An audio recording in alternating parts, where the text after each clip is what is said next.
Баршаңызға қайырлы күн. Бүгін сіздермен ауызда еритіндей осындай трайфл жасайтын боламыз. Видео ұнаса өздеріңізге сақтап алыңыздар.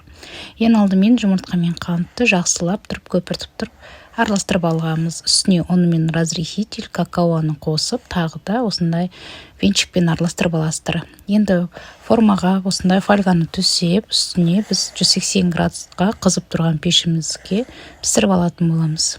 Неке біздің бисквитіміз пісіп тұр. Енді осыны барлығын қолдарымызбен үгітіп аламыз.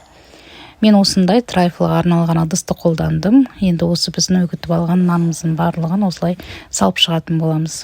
Кезекте осылай кремдерімізді жағып, қасықпен не болмаса осындай мешочектің көмегімен жағып шықсаңыздар болады.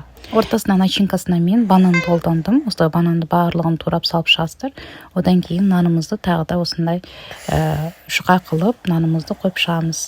Үстіне тағы да крем жағамыз. Одан кейін қасықтың көмегімен барлығын жаймалап шығасыздар. Енді кезекте ерітілген шоколадтарымыздың барлығын осындай кондитерлық мешокпен ыңғайлы болу үшін осылай құйып шықтым. Сіздер де өз қалауларыңыз бойынша осындай молочный шоколадтар пайдалансаңыздар болады. Енді кезекте трайфлымызды әдемілеп дастархандарыңызға ұсына берсеңіздер болады. Менің видеом ұнаса, маған лайк басып, маған тіркелуді ұмытпаңыздар.